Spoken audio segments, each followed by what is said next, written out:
Hola, ¿qué tal maestro y compañeros? Nuestros nombres son María y Cristian y vamos a hablarles sobre el sonido como onda mecánica. Bien, pues comencemos definiendo qué es el sonido. El sonido es el fenómeno físico que estimula el oído. En los seres humanos, el sonido se percibe cuando un cuerpo vibra una frecuencia comprendida entre 20 y 20.000 ciclos y llega al oído interno, gama denominada de frecuencias del espectro audible. Cuando la frecuencia de una onda sonora es inferior al límite audible, se dice que es infrasónica, y si es mayor, es ultrasónica. Cuando percibimos un sonido, el medio elástico que transmite generalmente es el aire, es decir, un gas. Sin embargo, también se transmite en los líquidos, como seguramente habrás comprobado al escuchar voces, música u otros sonidos cuando te sumerges en una alberca o río, así como en los sólidos como placas, barras, rieles o en las vibraciones de la corteza terrestre cuando se presentan sismos o terremotos.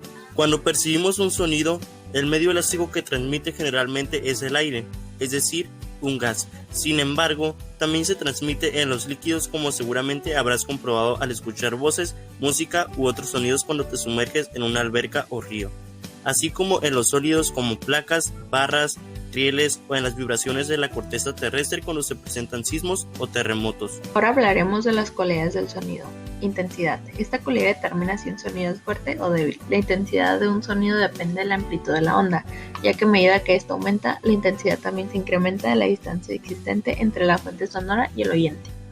La intensidad de un sonido expresa la cantidad de energía acústica que en un segundo pasa a través de una superficie de 1 centímetro cuadrado, perpendicular a la dirección en la que se propaga la onda. La unidad de la intensidad sonora es is, watt sobre centímetro cuadrado. Tono. Esta cualidad depende de la frecuencia con la que vibra el cuerpo emisor del sonido. A mayor frecuencia, el sonido es más alto o agudo. A menor frecuencia, el sonido es más bajo o grave. Timbre. Cualidad que posibilita identificar la fuente sonora, aunque distintos instrumentos produzcan sonidos con el mismo tono e intensidad. Lo anterior es posible, pues el tono fundamental siempre va acompañado de tonos armónicos llamados sobretonos. Estos le dan el timbre característico a un instrumento musical o a la voz.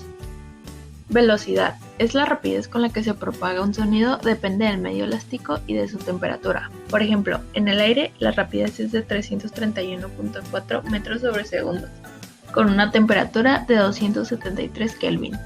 Efecto Doppler. El efecto Doppler consiste en un cambio aparente en la frecuencia de un sonido durante el movimiento relativo entre el observador y la fuente sonora. Por ejemplo, al escuchar el sonido de una ambulancia se hace aguda a medida que se aproxima y después grave al alejarse.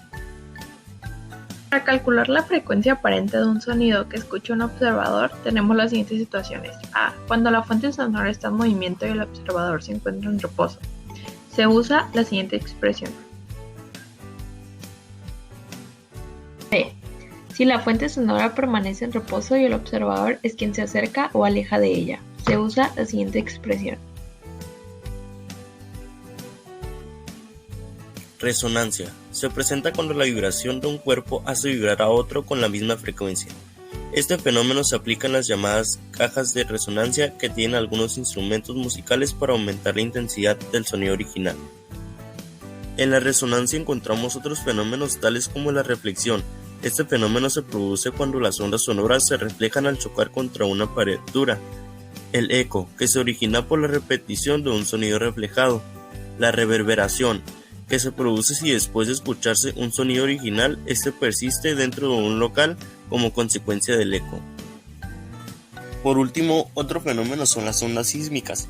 La corteza terrestre se encuentra sujeta a vibraciones constantes de escasa amplitud, llamadas microsismos, que son imperceptibles para nuestros sentidos, pero son registradas por sismógrafos de alta sensibilidad.